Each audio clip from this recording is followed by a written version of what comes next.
Bismillahirrahmanirrahim. Assalamualaikum warahmatullahi wabarakatuh. Alhamdulillahilladzi nahmaduhu wa nasta'inuhu wa nastaghfiruh wa na'udzu billahi min shururi anfusina wa sayyiati a'malina. May yahdihillahu fala mudilla lahu wa may yudlil fala hadiya lahu. Asyhadu an la ilaha illallah wahdahu la syarika lahu wa asyhadu anna Muhammadan abduhu wa rasuluh. Allahumma shalli wa sallim ala sayyidina Muhammad wa ala alihi wa ashabihi wa man tabi'ahum bi ihsanin ila yaumil amma ba'd. Qala Allah ta'ala fi kitabihil karim, a'udzu billahi minasy syaithanir rajim. Ya ayyuhalladzina amanu taqullaha haqqa tuqatih wa la tamutunna illa wa antum muslimun. Qala Rasulullah sallallahu alaihi wasallam, may yuridillahu bihi khairan yufaqihuhu fid-din. Hadirin yang dimuliakan oleh Allah Subhanahu wa taala, alhamdulillah puji syukur kita panjatkan kehadirat Allah Subhanahu wa taala yang masih memberikan limpahan kenikmatan kepada kita sehingga kita bisa hadir di satu taman di antara taman-taman surga. Demikianlah Rasulullah SAW menyebutnya, dan mudah-mudahan berkumpulnya kita di taman surga yang ada di dunia ini kelak akan berlanjut kita bertemu di taman surga yang ada di akhirat nanti. Amin ya rabbal alamin. Salawat dan salam semoga selalu terlimpah kepada qudwah kita yaitu Rasulullah Sallallahu Alaihi Wasallam. Dengan memperbanyak salawat kepada beliau, semoga Allah kita mendapatkan syafaatnya. Amin ya rabbal alamin. Hadirin yang dimuliakan oleh Allah, kita lanjutkan kajian syarah Arba'in karya Imam An-Nawawi. Setelah kita membahas hadis yang ke-13, selanjutnya kita akan baca hadis yang ke-14. Ani bin Mas'ud radhiyallahu anhu, dari Abdullah bin Mas'ud, semoga Allah Subhanahu wa taala meridhoinya, qala dia bercerita, qala Rasulullah sallallahu alaihi wasallam, bersabda Rasulullah sallallahu alaihi wasallam, la yaqillu damri'in muslimin yashhadu an la ilaha illallah wa anni rasulullah illa bi ihda'i thalathin, at-tayyibuz zani wa nafsu bin nafsi wa tariku lidini al-mufariqu lil jamaah, rawahul Bukhari wa Muslim. Rasulullah Sallallahu Alaihi Wasallam bersabda, la yakilu, tidak halal, damu mri'in muslimin, darah seorang muslim, yashhadu an la ilaha illallah wa anni rasulullah, tidak halal darah seorang muslim yang mengucapkan syahadat asyhadu an la ilaha illallah wa asyhadu anna Muhammadar Rasulullah illa bi'idda'i thalathin, kecuali satu di antara tiga hal. Yang pertama, at-tayyibuz zani. Tayyib itu adalah orang yang sudah nikah, orang yang sudah pernah nikah, kemudian dia berbuat zina. Wa nafsu bin nafsi, yang kedua adalah orang yang membunuh orang lain dengan sengaja. Kalau bahasa Quran, kisos. Wa tariku lidini, dan orang yang meninggalkan agamanya, bahasa kita murtad. Al-mufariqu lil jamaah, orang yang keluar dari jamaah. Rawahul Bukhari wa Muslim, Hadis ini diriwayatkan oleh Imam Bukhari dan Muslim. Baik hadirin yang dimuliakan oleh Allah Subhanahu wa taala, di dalam hadis ini banyak sekali hikmah atau pelajaran yang bisa kita ambil. Banyak pelajaran yang bisa kita ambil, hikmah-hikmah yang bisa kita ambil dari satu hadis ini. Intinya secara garis besar di dalam hadis ini, kehormatan seorang muslim itu terjaga. Darah atau nyawa seorang muslim, karena siapa yang dikatakan muslim ya tatkala yang mengucapkan dua kalimat syahadat. Setiap orang yang sudah mengucapkan kalimat asyhadu an la ilaha illallah wa asyhadu anna muhammadar rasulullah, maka darahnya tidak halal, darahnya haram, tidak boleh dibunuh, tidak boleh dialirkan darahnya, kecuali 3 orang tadi. 3 orang tadi baru boleh nyawa itu menjadi halal. Ini garis besarnya begitu. Tapi ada beberapa pelajaran yang bisa kita ambil atau syarah dari hadis yang ke-14 ini. Yang pertama yang bisa kita ambil adalah ketika Islam melarang untuk menumpahkan darah kaum muslimin, ya kecuali dengan 3 poin tadi yang diperbolehkan untuk ditumpahkan darahnya atau dibunuh. Ini menunjukkan bahwa nyawa kaum muslimin itu harganya mahal.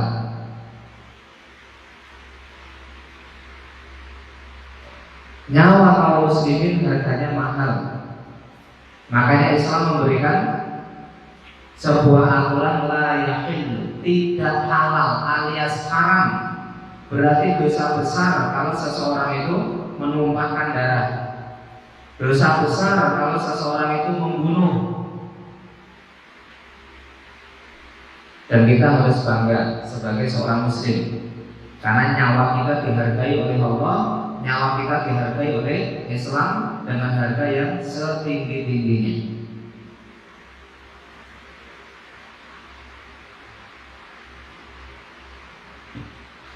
Kemudian pelajaran yang kedua,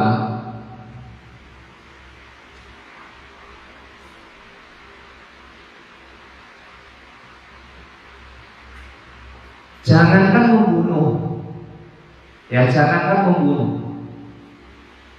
perbuatan yang mengorbankan harga diri, jati diri kaum muslimin pun itu ternyata juga dilindungi dan diperhatikan oleh agama Islam. Misalnya disebutkan dalam sebuah riwayat, sibabul muslimi fusukun wa qitaluhu kufrun. Mencaci sesama muslim itu perbuatan fasik. Mencaci, memaki sesama muslim itu perbuatan fasik.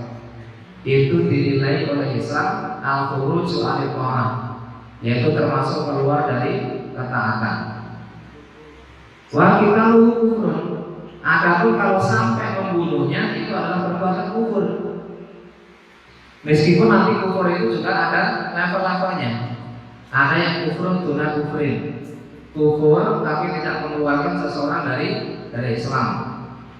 Ada yang kufur hakiki, yaitu kufur yang memang dia itu sudah ingkar atau kafir di mata Islam. Makanya kita harus hati-hati, apapun alasannya, hindari kita untuk membunuh. Bahkan tidak sampai membunuh pun dihindari. Ini menunjukkan bahwa mahalnya harga diri kaum muslimin, ya sangat mahal harga kaum muslimin. Jadi jiwanya terpelihara, nyawanya terjaga, darahnya juga dilindungi. Kemudian yang kedua, tadi disebutkan yang diperbolehkan untuk dibunuh itu adalah yang pertama apa tadi kalimat Arabnya? At-tayyibuz zani. Jadi orang yang sudah pernah nikah kemudian berbuat zina. Makanya dalam Islam hukumannya adalah rajam. Ya, dilempari batu sampai mati. Ini hukum Islam.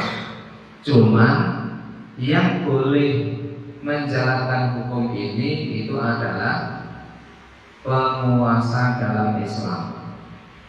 Kalau hari ini belum ada, ya berarti belum diterapkan. Karena nanti bertentangan dengan undang-undang yang ada di negara kita. Makanya, tapi kita perlu meyakini bahwa hukum rajam itu adalah syariat Islam.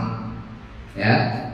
Ini adalah orang yang muhson, orang yang sudah pernah berkeluarga, kemudian melakukan perbuatan itu hukumannya adalah zina atau rajam. Selanjutnya, walaupun nanti pembahasan tentang rajam itu juga banyak pembahasan dalam fikihnya, termasuk pendapat para ulama itu juga cukup banyak. Kemudian selanjutnya adalah sanksi kisos. An-nafsu bin nafsi. Nanti dalam ayat yang disebutkan al-ain bil ain. Mata dengan mata, telinga dengan telinga, dan lain sebagainya. Hukum kisos. Hukum kisos itu dalam Islam ada. Kisos itu kalau bahasa sederhananya adalah balasan. Orang membunuh nanti dibunuh. Orang melukai matanya sampai matanya luka, maka dia nanti juga dihukum dengan hukuman yang sama. Kelihatannya ekstrim, kelihatannya kejam, tapi ternyata Islam itu hukum ini adalah preventif, pencegahan.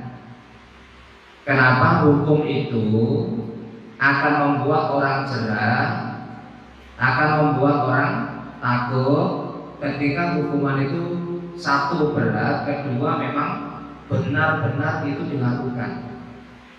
Nah, sehingga ketika Islam itu menyampaikan kepada pemeluknya, inilah hukuman orang yang berbuat ini orang yang berbuat ini, orang yang melakukan perbuatan ini, hukumannya A, hukumannya B, hukumannya C. Orang mendengar hukumannya saja itu sudah takut. Ketika dia takut dengan hukuman tersebut, maka dia itu akan mikir berkali-kali ketika mau melakukan perbuatan tersebut. Tapi kalau orang melakukan tindak kriminal, melakukan kejahatan besar, kemudian hukumannya tidak sepadan, maka orang tidak akan jerah, orang tidak akan takut, orang tidak akan khawatir. Apalagi hukuman misalnya seseorang melakukan perbuatan ini, anggap aja membunuh, kemudian ternyata di penjara hanya beberapa tahun lagi. Di penjara enak, nggak kerja, kasih makan. Di mana hukum jerahnya? Meskipun itu juga bisa ya membuat pelakunya jerah. Tapi di situ juga di sisi yang lain ada peluang seseorang itu menikmati hukuman itu. Kan banyak testimoni dari orang-orang yang pernah masuk ke dalam penjara, ketemu dengan sesama temannya. Itu masuk penjara itu berkali-kali, keluar masuk. Kenapa kok masuk lagi? Ya, saya capek di luar sana, harus kerja keras banting pulang. Makanya masuk aja penjara. Di sini dikasih makan, disiapkan ini, kan ngapa-ngapain. Itu kan nggak ada efek jerah. Walaupun sekali lagi sanksi kisos, hukuman kisos itu ternyata tidak boleh dilakukan secara personal. Misalnya nih, ada orang yang melanggar, kemudian kita hukum sendiri, nggak boleh. Kita nanti akan kena delik hukum. Cuma kita perlu berdoa. Suatu saat, ya ada sebuah pemerintahan yang dalam menerapkan hukum itu, kemudian nanti hukum syariat Islam ini benar-benar bisa ditegakkan. Di sini Allah Subhanahu wa taala sampaikan dalam surah Al-Maidah ayat 45, dan kami telah tetapkan bagi mereka di dalamnya Taurat bahwasanya nyawa dibalas dengan nyawa. Ngeri kan? Nyawa dibalas dengan nyawa. Tapi ini tidak boleh kita main hakim sendiri, diserahkan kepada yang berwenang, diserahkan kepada yang bertugas, yang punya kewajiban. Nggak sembarangan, saya berani kok, nggak apa-apa, saya nanti di penjara, itu nggak boleh.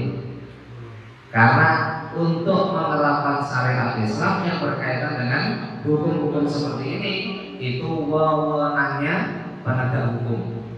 Nggak boleh main hakim sendiri, tidak boleh diterapkan sendiri. Nanti termasuk kisos, itu fikihnya juga panjang. Maka dalam kitab-kitab hadis itu Rasulullah SAW itu banyak sekali menjelaskan tentang masalah kisos ini. Kisah-kisah yang terjadi pada masa dulu terkait dengan hukum kisos itu juga cukup banyak. Tapi intinya hati-hati bahwa orang yang membunuh orang lain itu ternyata darahnya yang seharusnya tidak halal menjadi halal. Kenapa? Karena ini kisos. Karena ini adalah hukuman bagi orang yang tadi telah melakukan sebuah tindak kejahatan. Sehingga orang mikir-mikir, kalau hari ini itu nyawa, wabil khusus nyawa muslimin, itu murah banget. Murah banget. Ada sesuatu selesaikan dengan bunuh, selesai. Paling nanti dihukum dengan hukuman beberapa tahun penjara. Jadi murah banget. Padahal dalam Quran itu disebutkan, ya, membunuh satu jiwa sama dengan membunuh seluruh yang ada di muka bumi. Memberikan hak hidup satu orang sama dengan memberikan hak hidup kepada penduduk bumi. Inilah Islam dalam menjunjung tinggi kehormatan kaum muslimin. Selanjutnya tadi adalah yang ketiga, watariku lidini, yaitu orang yang murtad. Orang yang murtad kemudian kita coba datangi, kita dakwahi, kita ajak kembali ke dalam pangkuan Islam, kemudian nggak mau. Ini kalau dalam hukum Islam dia boleh bukan boleh, dia hukumannya adalah hukuman mati. Sudah dihukum mati di dunia, di akhirat masuk neraka. Oh, ngerti.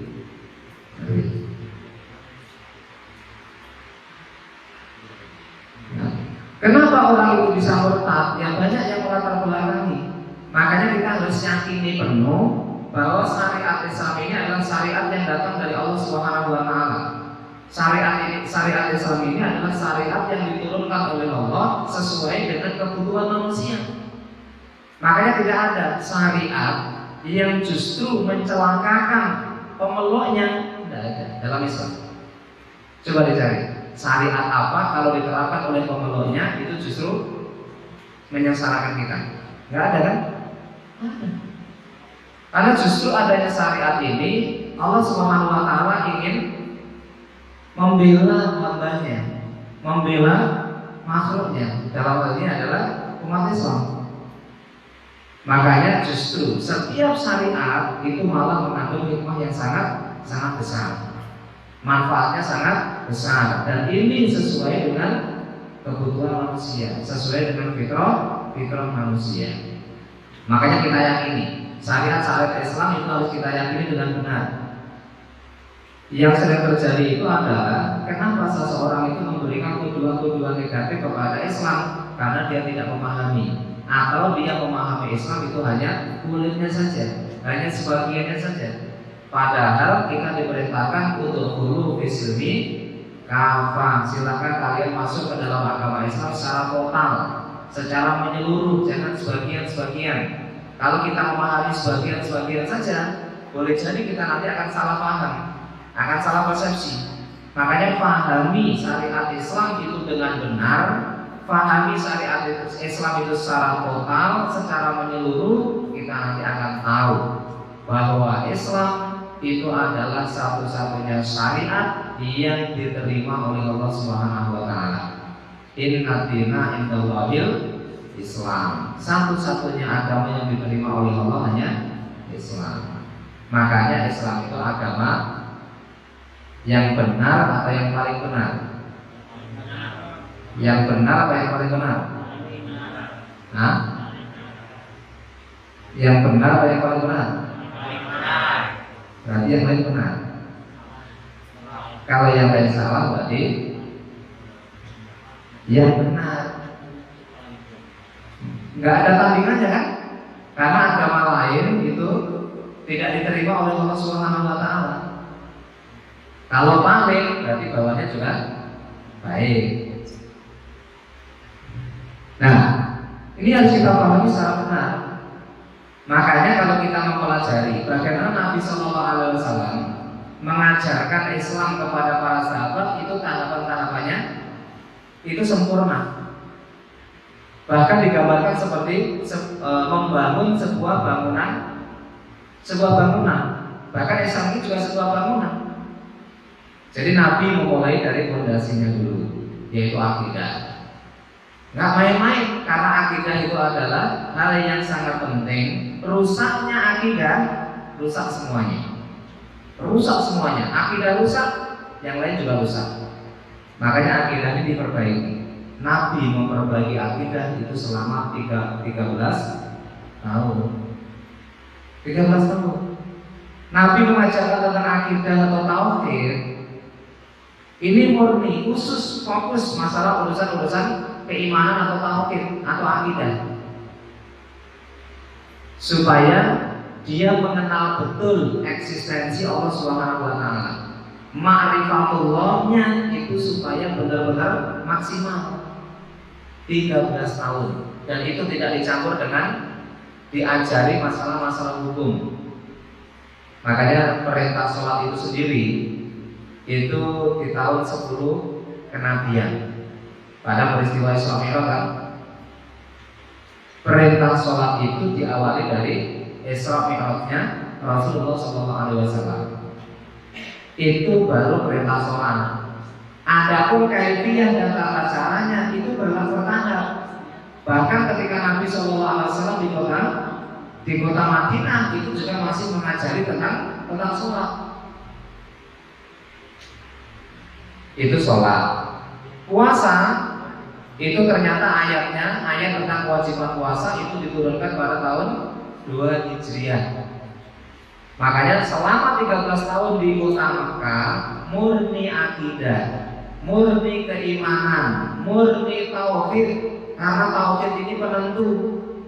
Kalau seseorang itu tauhidnya rapuh, akidahnya bermasalah, dia melakukan kesyirikan, itu bisa merusak amal ibadah yang lain.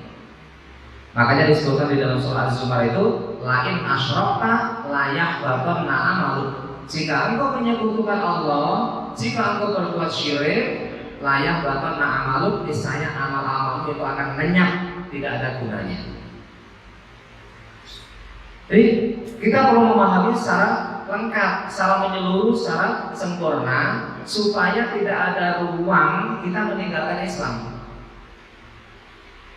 Karena orang Islam itu potensi, dan itu biasanya orang-orang yang memang imannya lemah. Makanya di dalam surah Al-Maidah, ya ayat 54 itu kan Allah sampaikan, ya ayyuhalladzina amanu may yartadda minkum an dini. Hai orang-orang yang beriman, yang dipanggil siapa? Orang iman. Yang dipanggil orang yang beriman, masih diberikan rambu-rambu oleh Allah Subhanahu wa taala dengan kalimat may yartadda minkum an dini. Barang siapa di antara kalian murtad dari agamanya. Berarti nasihat ini buat orang iman. Hati-hati, kalau ada jaminan hari ini kita iman, apakah sampai mati nanti kita masih beriman? Tidak ada jaminan.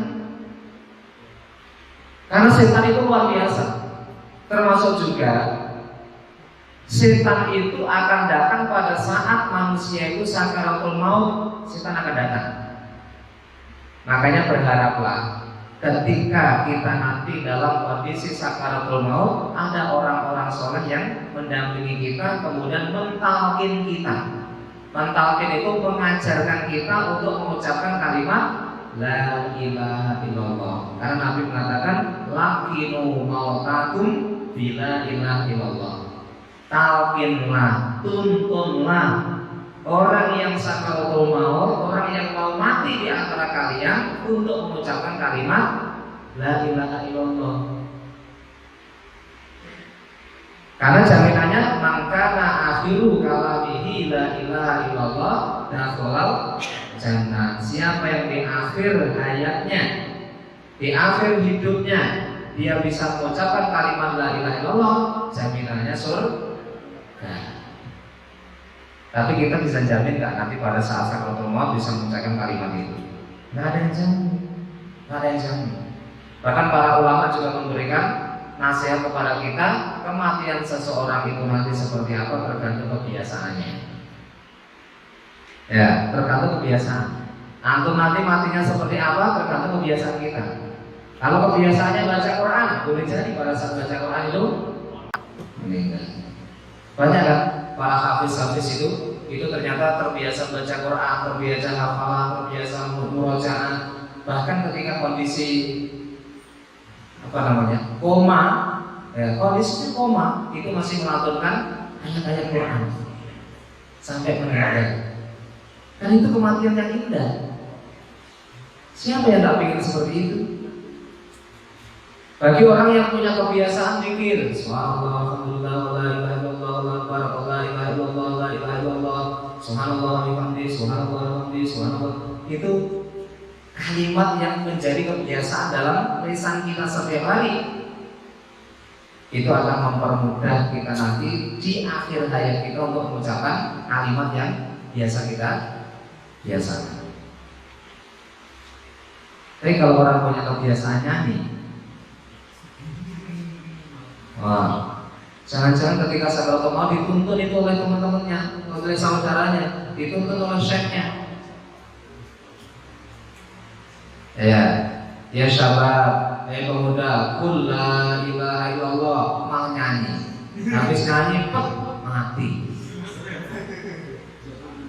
Kira-kira husnul khatimah apa su'ul khatimah?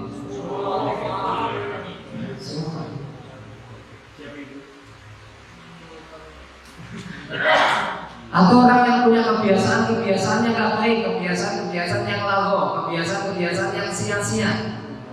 Kan kayaknya pernah kita ceritakan ya di sini kemarin. Ada buku kecil, saya punya buku kecil judulnya Detik-detik Menjelang Ajal. Oh, itu cerita nyata. Di antaranya di Timur Tengah ada seorang pemuda, hobinya main catur. Kita nggak bahas hukumnya ya, hukumnya nanti ada pembahasan sendiri. Tapi pemuda ini main caturnya ya sampai melupakan kewajiban-kewajibannya. Bahkan ini menjadi menjadi candu. Suatu kesempatan ketika dia safar, terjadilah sebuah kecelakaan sakaratul maut. Keluarganya memanggilkan seorang syekh untuk mentalkin. Datang syekhnya, wahai pemuda, kul la ilaha illallah. Dia masih diam. Wahai pemuda, kul la ilaha illallah. Tiba-tiba dia bilang, sekap, mati. Ini cerita beneran ya? Ini cerita beneran. Makanya pastikan kebiasaan yang kita lakukan itu kebiasaan yang positif, kebiasaan yang baik, kebiasaan yang menghadirkan pahala, sehingga kebiasaan itu nanti kita bawa saat kita meninggal dunia. Tadi diantaranya, setan itu gak akan pernah bosan mengganggu manusia. Makanya kalau selama ini anggap selama hidupnya gak bisa diganggu, setan itu masih berpikir, kalau selama ini saya gak bisa ganggu, barangkali di detik-detik menjelang ajalnya saya bisa memalingkan dia. Makanya datang dia. Ya setan itu datang untuk menggoda, datang untuk mengganggu supaya dia tidak bisa mengucapkan kalimat-kalimat thayyibah. Di antara yang pernah digoda itu adalah salah satu imam mazhab. Saya lupa imam siapa begitu. Ketika kondisi sakaratul mautnya, ya orang-orang soleh itu ada di sekelilingnya untuk mentalkin. Kemudian ketika ditalkin, sang imam ini diam. Kemudian gak lama dia jawab, kenapa tadi ditalkin kok nggak bilang, kok nggak mengikuti? Tadi ada iblis atau syaitan yang menyerupai orang saya, yang menyerupai orang tua saya, kemudian mengajak saya untuk mengucapkan kalimat-kalimat yang tidak baik, makanya saya diam. Loh, itu imam mazhab. Kita tahu kesolehannya imam mazhab, kapasitas ilmunya, kealimannya itu pun masih didatangi oleh syaitan di detik-detik menjelang ajalnya. Apalagi kita, apalagi kita. Makanya berharaplah ketika kita nanti mati, itu ada orang-orang soleh yang mendampingi kita, kemudian menuntun kita untuk mengucapkan kalimat la ilaha illallah. Jadi kita pegang kuat kalimat la ilaha illallah. Jangan sampai kalimat itu hilang gara-gara kita meninggalkan Islam, kita murtad. Jangan sampai. Karena secara syariat itu membatalkan kebaikan-kebaikan yang sudah kita lakukan. Secara hukum syariah, kalau murtad itu hukumannya mati. Hukumannya mati. Itu orang yang murtad.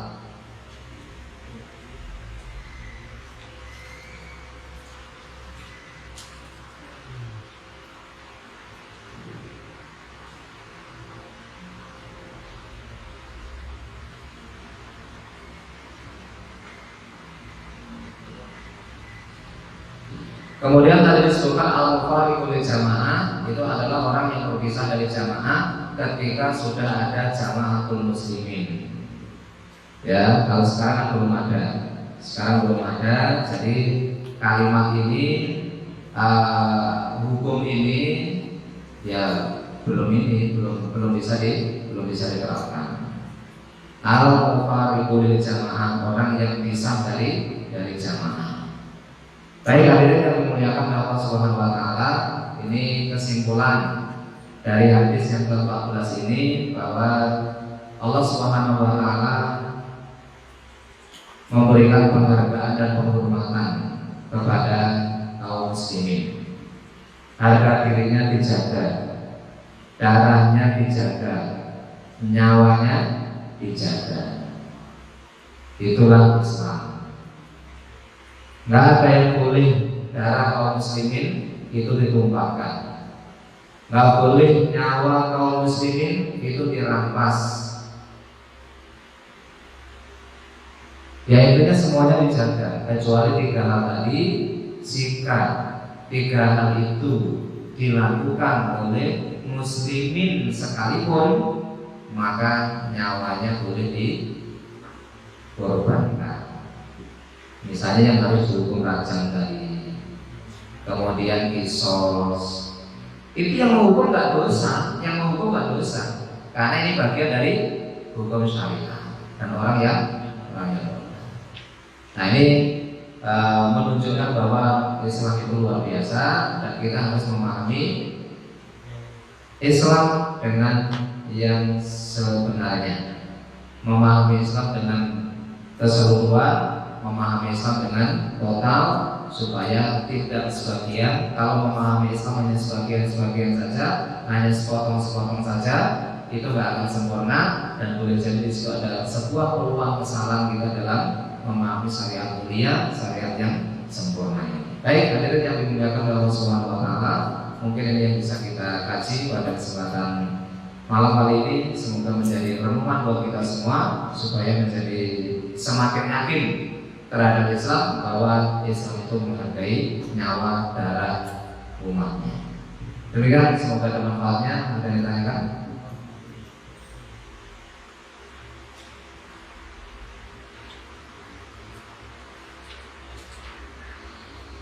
Mari kita tutup dengan doa. Semoga Allah Subhanahu wa taala memberikan ilmu yang bermanfaat kepada kita semua. Mudah-mudahan Allah Subhanahu wa taala melembutkan hati kita, sehingga dengan lembutnya hati kita bisa mempraktikkan ilmu-ilmu yang kita pelajari. Allahumma shalli wa sallim ala nabiyyina Muhammad wa ala alihi wa sahbihi wa man tabi'ahum bi ihsan ila yaumil din. Allahumma ighfir lana dhunubana wal walidayna warhamhum kama rabbayana shaghira. Allahumma inna nas'aluka 'ilman nafi'an wa rizqan thayyiban wa 'amalan mutaqabbalan. Allahumma arina al-haqqa haqqan warzuqna ittiba'ah wa arina al-batila batilan warzuqna ijtinabah. Rabbana hab lana min azwajina wa dhurriyyatina qurrata a'yun waj'alna lil muttaqina imama. Rabbana atina fid dunya hasanah wa fil akhirati hasanah wa qina adzabannar. Wa sallallahu ala nabiyyina Muhammad wa ala alihi wa sahbihi wa man tabi'ahum bi ihsan ila yaumil din. Subhana rabbika rabbil izzati amma yasifun wa salamun ala mursalin walhamdulillahi rabbil alamin.